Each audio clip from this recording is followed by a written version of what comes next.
Dumelang, Sanbonani, 30 years of freedom. We had heroes who came out of the struggle. Notably, we had the PAC, the Pan-African Congress of Tanzania. We also have the ANC, which were fighting for the liberation of our people. Did we achieve the objectives that we were set out for the freedom of our people? Or does the struggle still continues? Joining me in studio is Comrade Ramarumo Mfulwane. He's a Deputy Secretary General of the PAC. He's also a former SGB treasurer, also a TUT SRC member. Welcome to the show, my brother Dumela, Comrade. Thank you very much, my brother. Leader, I see that you have a quite a profile of being active in community, active engaging with communities. Why PAC as a young person? Usually some are rushing to your DA, your EFF. Why PAC? Well, quite a number of basic principles of the PAC started to resonate with some of us at a very young age. We started participating in SRCs growing up. And growing up, leadership was about different reasons. We just wanted limelight because we're still young boys. And leadership will give you some little bit of leverage towards your peers and many others. And yes. But over time, one started to idealize different types of leaders that we were exposed to. And that gave us an opportunity to associate ourselves with he or she who speaks what we believe is correct. And at a very young age, we were introduced to Pan-Africanism. I think at metric level, we were sure that we are not this, we are that. I think also, just to help someone watching the podcast, what would you, in 2 lines or in a short brief way, what is Pan-Africanism? Well, firstly, is the ability to call what is yours to being yours without any fear. And secondly, is the love for oneself as the African people. Once you have an unconsuming love towards your people, then there's no way you can falter. So once you capture these 2 principles, you are fine to. You're covered. Yes. Okay, so Pan-Africanism is more of an ideology that embraces Africanism, celebrates who we are. And because I remember there's a slogan that you said during the struggle, Africa for Africans, right? Yes. And most people would say we are in the 2024 today with the Rainbow Nation idea. What do you find to be wrong with this inclusive Rainbow Nation? Or maybe who is an African in this modern day? Well, look, from inception, the greatest challenge about the PAC is that over time, it has been led by one of the most intelligent human beings who has ever walked this continent. Robert Sobukwe.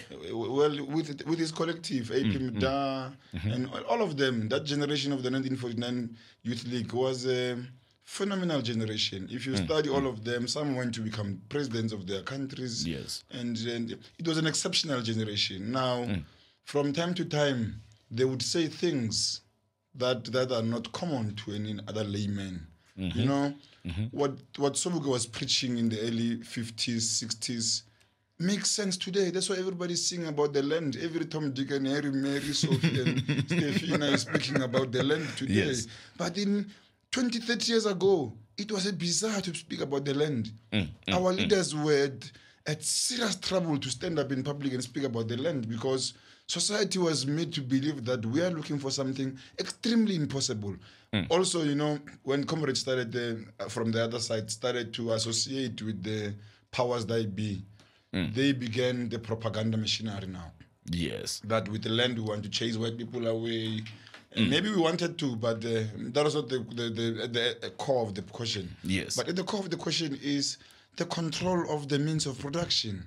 I listen to many politicians and many leaders in many interviews, especially during these election periods. You find people over-explaining what people know to be the problem. We all of us know what the problem is. The problem is that we are operating with a budget nationally, continentally, that is not going to solve our problems. And the reason we're operating with this budget is because we are landless. At the crux of our problems is landlessness. Once we have the land, let's take a little bit of a tour into what are we talking about the land. Land, we mean everything, our being, the future of our children, what's going to be happening, the economic strength that we have. You go to Congo. Let's take Congo as a practical example. Congo is one of the richest countries in Africa. Yes. What's wrong in Congo? What is wrong in Congo is that the superpowers have turned Congo into a fighting ring. Two financial or economic groupings, two factions of the capitalist world are fighting inside Congo. One group is corrupting one faction of this population. One faction of capitalists is funding the other ones, giving them arms. You find people who are very poor who can have pens and rulers and rubbers, but have big machine guns. How do you make sense of that? Leader, then the question becomes, because now here we are today, and we have a lot of young people who are basically saying, we want land, but now the pressing issues are your jobs, we want money, we want to be economically active. And if we are going to take back the land, are we taking the land back to the state or to the previously dispossessed communities or the kings? How do we redistribute the land back? How are we going to do it? Well, firstly, let's discuss what is our preferred system of governance. Because if you say today you are taking the land to the state, me and you, we know what's going to happen. Tomorrow we'll need another commission. Where was the land? The land will be gone, and some judge will be appointed to waste more money and bring recommendations that are not going to be done anything about. Okay. Because of the thievery that we were subjected to. So when we say we'll give the land to the state, firstly, or the chiefs or whoever, whatever form of governance, firstly we must prescribe what is the most workable form of governance towards the African people.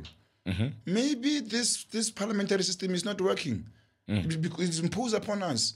What was wrong about our system of chiefs? It had its own challenges like any other system, but if we were a committed society to work on it, we could have long modified it now. We could have long developed it now against those who are criticizing it. Those who are criticizing it are criticizing it because they denied it deliberately a chance to grow like another system. Today, people want to preach democracy. You know, the people who are saying to us, this is democracy, this is the rules of democracy. Those are the biggest thugs on earth.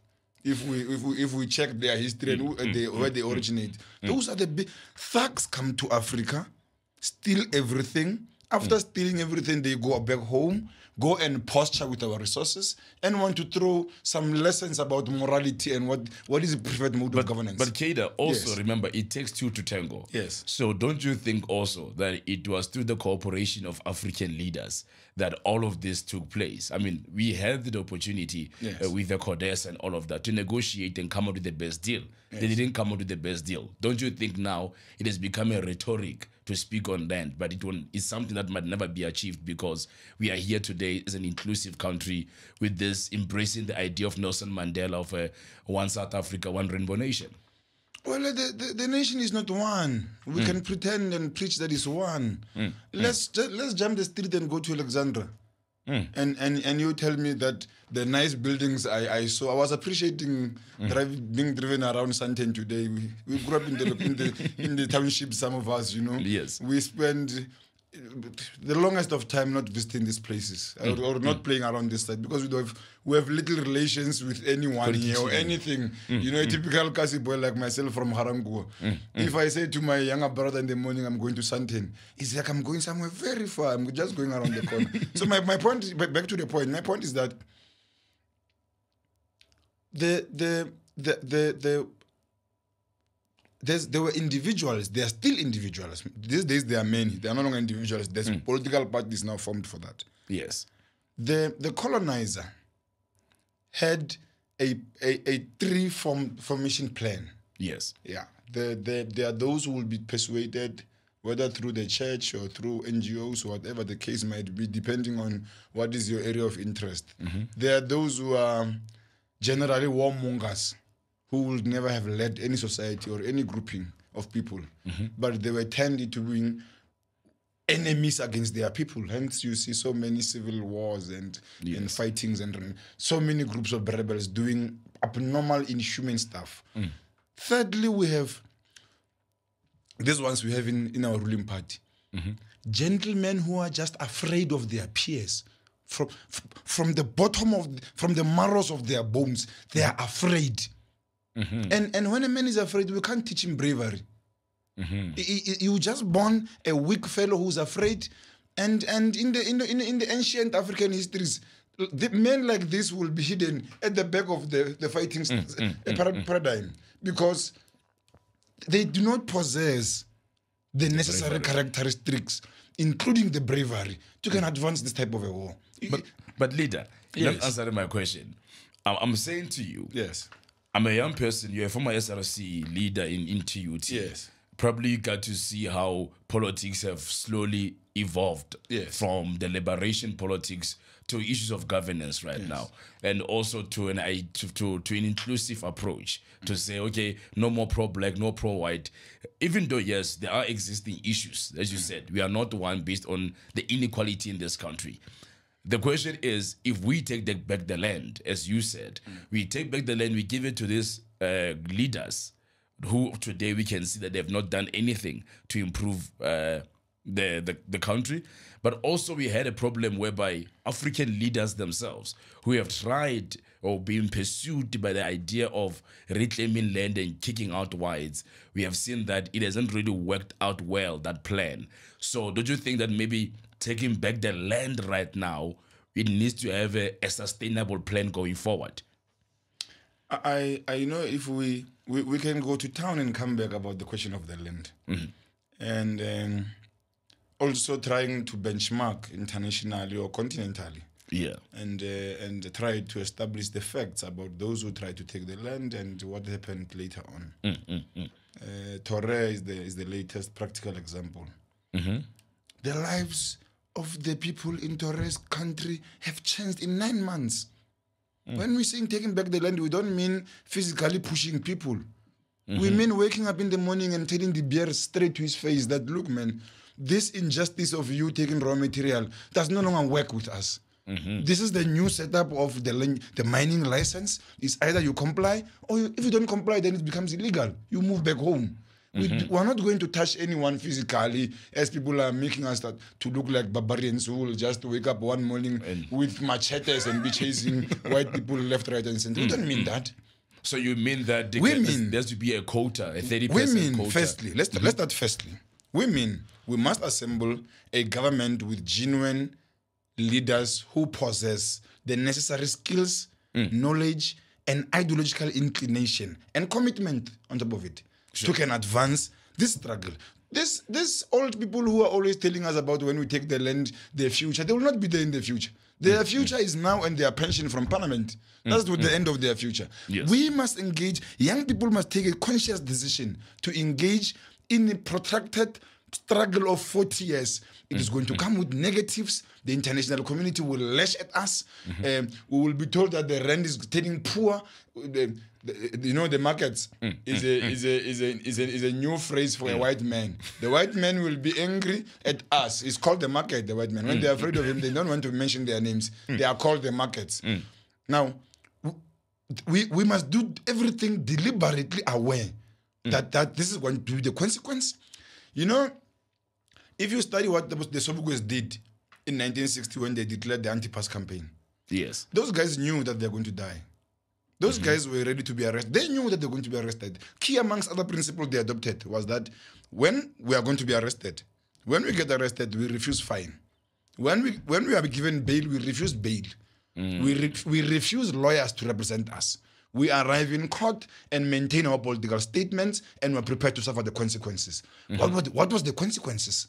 The consequences was Robben Island being hanged and many other gruesome aspects. So a generation must take conscious future decisions that are whether France will jump, whether De Beers is going to, whether Oppenheimer, whether Motsepe himself. I don't have any problem with these ones because they are white. Once your relations with the means of production is the one that is defined as the one who's the owner, and you still continue to do the very same things that are done by those with longer noses and lighter hair, then you are as equal as them. So basically what you're telling me is that you won't necessarily be pushing people out of their lands, but rather you will take back the land and then impose a quota to say the state will have ownership of 30% or 40%, or do you envision a part where the state owns 50% and private ownership is 40%? What will be the purpose of one man owning hectares and hectares of land when the state has got a project and a program about all sectors of this land? The state must have a program, deliberate one, that with mining, this is what we're going to be doing. Today, people are telling us, we don't have electricity, but people are telling us not to use coal. Yeah. Yeah, people told us in the first instance, they told our parents to throw away coal stoves, coal appliances. We threw them away. Every household in every township, you'll be lucky if you can still meet those old coal stoves. Welcome Dover. Yeah, welcome Dover. But today we need welcome Dover more than we did many years ago because we don't have electricity. But that's the question, to say that was because of we had leadership that took over state-owned enterprises, which at the time were functioning well. They got into power, and through this power, we have lost load shedding. Secondly, even the most of your SAA is crumbling down. So most certainly, black power, we don't want to admit it as yet, but somehow it has failed, don't you think? Frankly, let's cut to the chase. Frankly, these ANC fellows, I don't think they can still stand in a pedestal called leadership. Any of them. None of them can stand consciously and say to us, he is a leader. What does that mean to our people? Let me teach you who they are. They are a cartel of wannabes who they do not assemble themselves. There's influence outside of the republic that is direct inside of Little House. Okay. That controls what they must think. You can sing any song you want, the master will not have a problem. You can wear any t-shirt you want, put whoever you want and act like a revolutionary. You can do that, they are allowed.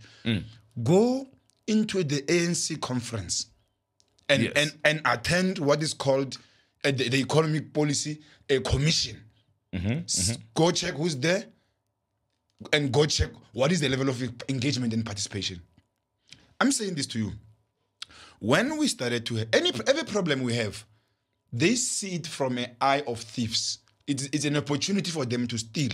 You say to them, Winnie Mandela has passed away. Instead of them mourning, it is time for them to exaggerate quotations and issue out tenders for transport and exaggerate quotes. You say to them, Mandela is dead. They do the same. You say to them, gents, here is World Cup 2010. This country can harness something to uplift our economy for the betterment of our people. Not they chow. You say to them, gents, anything. Here's COVID. People are dying. We are chowing. Everything that the society is faced with as a problem. The tools that they use to analyze problems are blurry. The only thing they see is an opportunity you can steal. As ESCOM, do you know where we are? Many years ago, experts told politicians that with this setup, we will not going to survive. What happened? The message arrived in Little House. They built Kusile Power Station. They didn't build Kusile. They issued budgets that they're going to steal. The problem with Kusile is that the people who were the Indians who were initially commissioned to do the stations, later on when they were halfway through, some instruction untraceable, where is it from, came that they must get a particular percentage of BEE. You know what BEE, right? Is right? Is a group of ANC comrades who lost conferences. Then because they are bitter, they are being given. Ramaphosa is a great example. When you lose conference, the ANC says, I went to business. In their terms, I went to business. They wake up in the morning, go to business for 3 years and become billionaires. You find South Africans who are rendering services, essential services on a frequent basis, transacting daily, moving up and down in a business that is alive, that everybody can see in the society, renting out tents, chairs, and everything. But they can't reach that level. Nobala, you speak so passionate, and one thing for sure is that young people are very much aware of this. Yes. Why is it that the PAC is not resonating a lot with the youth? You started in '94 with 5 seats in parliament. Right now you are one to one seat. Is your ideology somehow you think it's getting out of traction, or maybe the EFF is replacing it? there's a Xhosa saying that says indugu elwayo iyo lelimalayo patla e re berekisang hulwa ke yone le mala ke yona e tla crackang ka pele tse re di berekisang go decorate le o tla ka tsona di eventing di a shine ke ra go di bona ba di tshwere ba khala gore they are more shiny than the ones we use in the jungle. Yes. Let's take this phrase into, when we're discussing the PAC story, I normally ask how much of time we have. No. So that we know how can we cut. No, talk to me. Okay. Let's start with the pre-1949 situation. A group of priests and half middle class wannabes arranged what is called the ANC. Fine, and we appreciate that effort. Because it took a minute and a half to just call a meeting to discuss our future. Yes. Whether their intention was to ask for their kids to go to school via the back door, or they were asking. Let's leave that. Yes, that's what I'm saying. For today, let's leave that. Yeah. Let's appreciate the airport and move forward.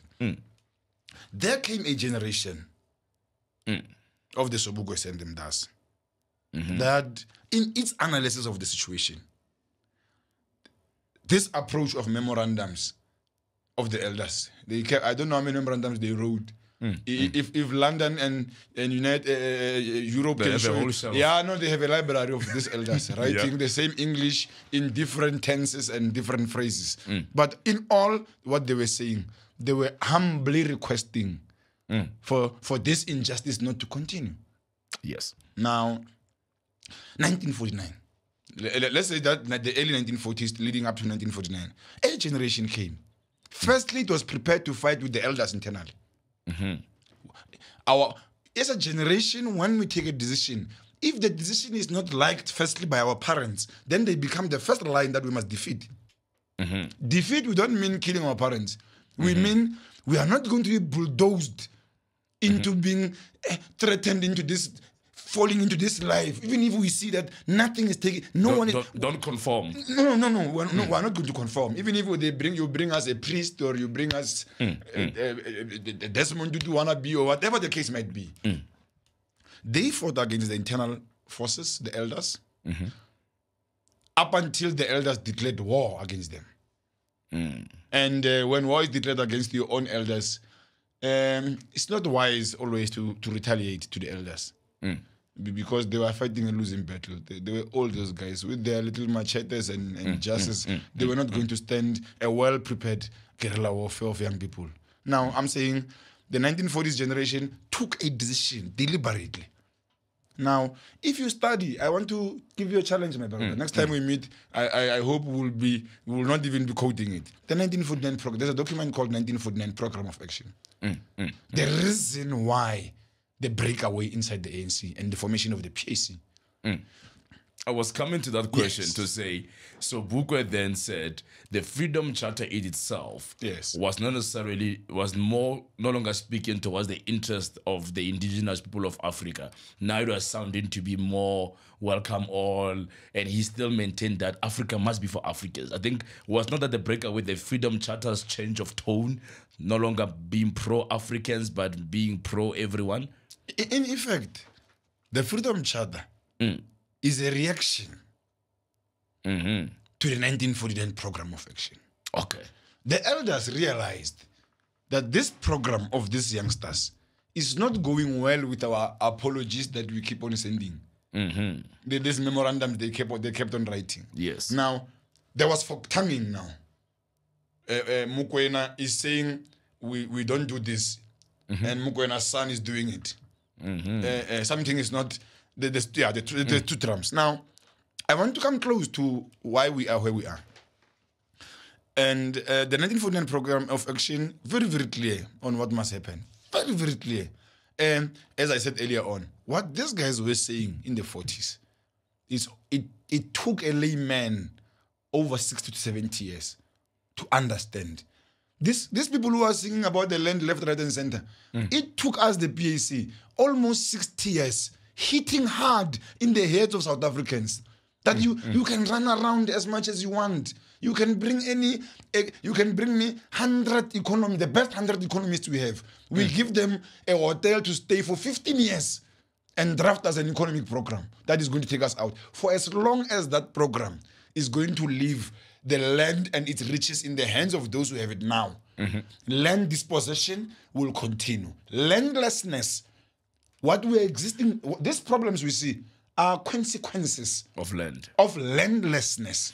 But then somebody else will argue that there are consequences of lack of leadership, patronage, corruption, and not only that, the question is now with the PAC, which is we will call today the modern day EFF. Would you agree that the PAC has become the modern day EFF?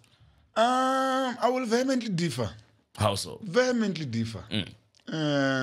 History is a good teacher. Pan-Africanist and socialist slogans are nice to say. Very nice to say.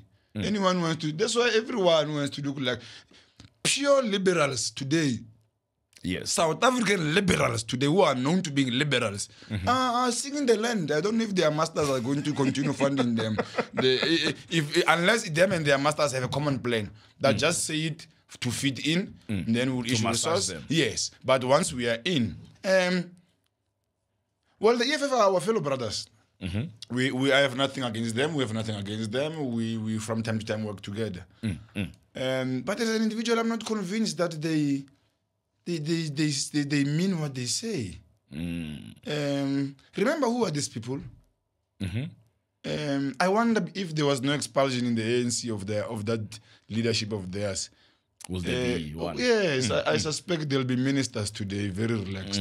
So what informs this sudden convictions now that are ultra all of a sudden?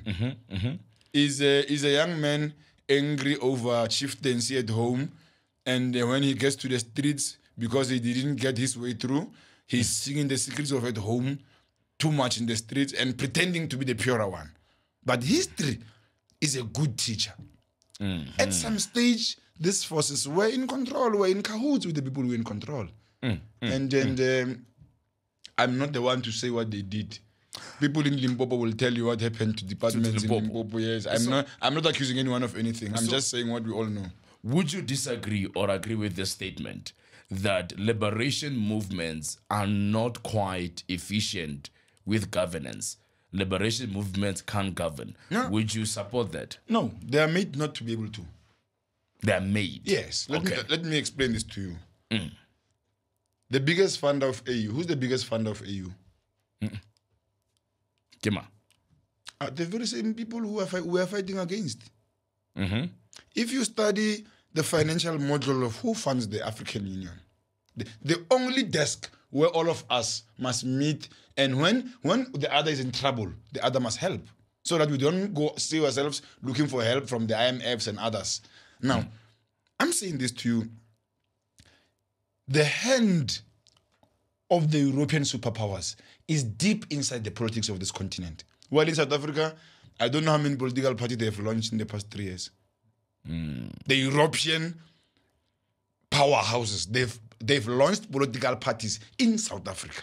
But also, why are you not talking about the Chinese and the Russians as well, who are playing a role in basically the former liberation movements? I mean, I'm sure you are very much familiar with how Russia influenced the liberation movement and how they are very much influential in Africa now. If Jacob steals my father's cow and Mary steals my father's chicken, I suspect that Jerry's name will be too much in my complaint. That the chicken, because the chicken comes later on, and okay, yeah, the Chinese are we understand they are still a powerhouse themselves. They are advancing quite capitalistic principles themselves. But you know, one thing interesting about them is that for the Chinese dream to be realized, they've got their dream. The problem we have here is the merry-go-round that's happening in Little House.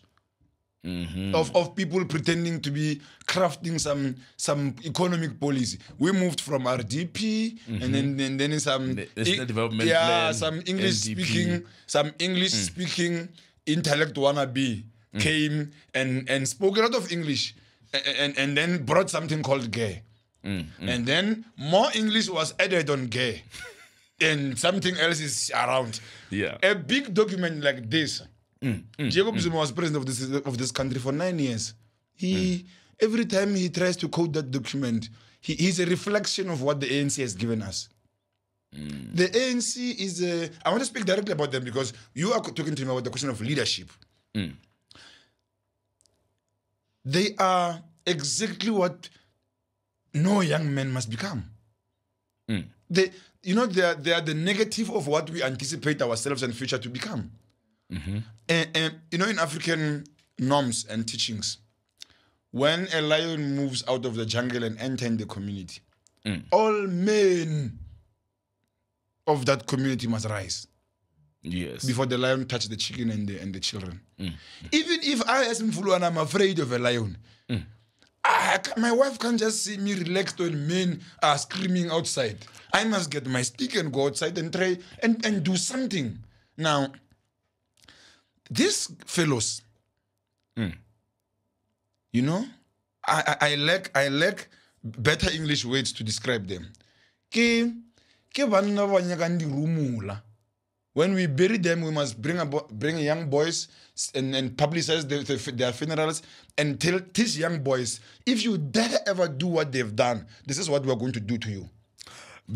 Here's the view, and I think that's why I was asking you this question of how then, as a party that is very much radical, pro-black, pro-African, you got to a point where there is another party, like you just said, the EFF maybe it's not necessarily a good posture to do it.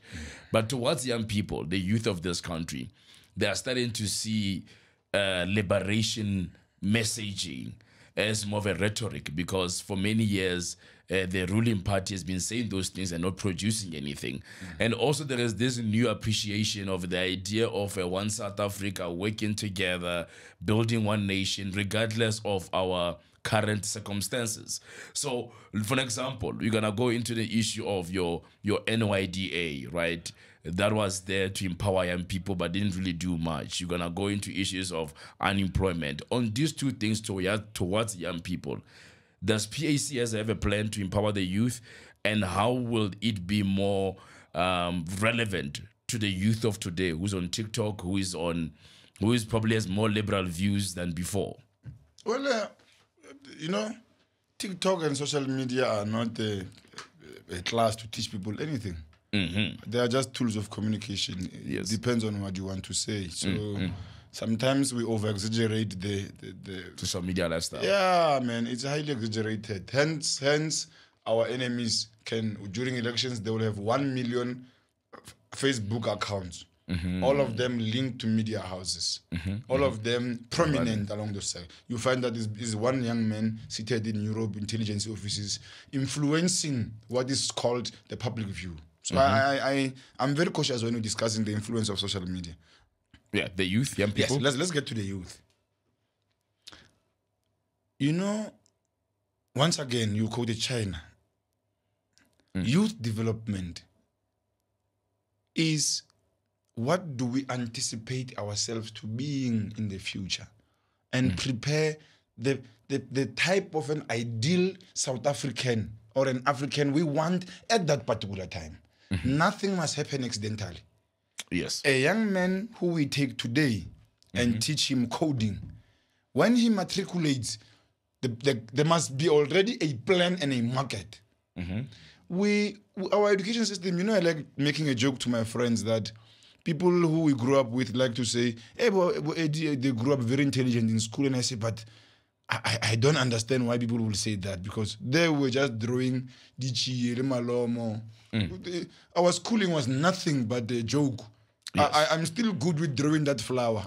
I know enter and filament, stigma, style, and ovary. Yeah. I don't know why must I know them. Up until today, I'm still questioning why must I know how many nails does a locust has. So improving the education system is better. That would be your firstly, the school going age system, that early learning system, is highly messed up. Yeah, we take kids to go and sleep.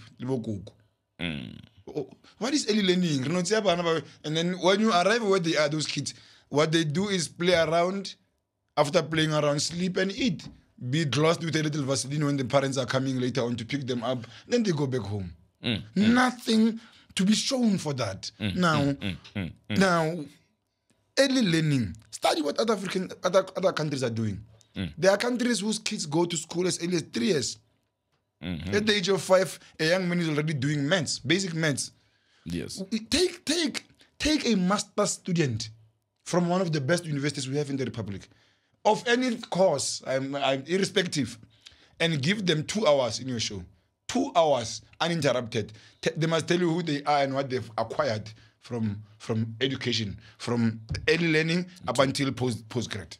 Then give them 2 hours to. Isn't it that they've written thesis? Yeah, minimum when I say 2 hours. Then they must just take you through. There must be a resemblance of, here I was as an empty folder. I underwent this system. The system has inserted files. Then open those files and then we can see.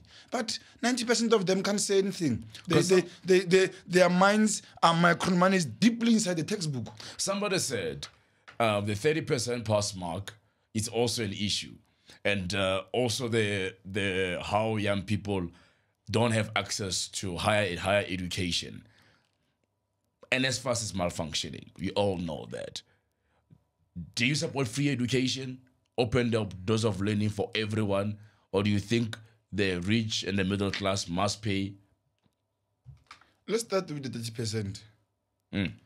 It's a shame for a parent like Njimutseho. A parent, let's take it as a parent.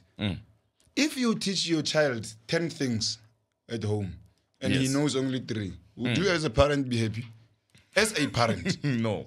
I wonder. And she will wear a very big hat, colorful, and put a lot of makeup and stand in front of TV with a big smile. And I wonder, after the cameras are gone, is this woman still exactly like this? And guess what? You will find people who are called directors, DDGs, and academic staff clapping hands in those sessions. And you start to appreciate how deep the problem is. Yes. That's what I'm saying to you. It's a culture in the ANC.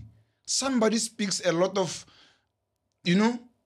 So you Pafadu, and the whole wall will clap hands. People will climb tables and go crazy. And you ask, how literate is this man who's doing this thing? He's very literate. Then you wonder, what is the problem? The problem is the invasion of capital in our politics. What matters is who's going to be what for the financial benefit. Maybe one day there must not be salaries in parliament. Maybe one year there must not be salaries, and this Christmas that is happening, people are just, their wives who are not doing anything are just being given free flight tickets. Children who are not contributing anything. There's a likelihood we are transporting kids for just smoking drugs up and down. With resources. That's it from the PAC. They believe that the land is the ultimate solution to all the problems. Once we get the land, then we can start fixing all other issues. Do you believe that? Did they get your vote?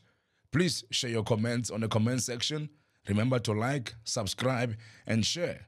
This was Manifesto Unpacked. I am Bafana Modise. It was proudly brought to you by the Podcast Party. Tune in, turn up, and take action. See you soon.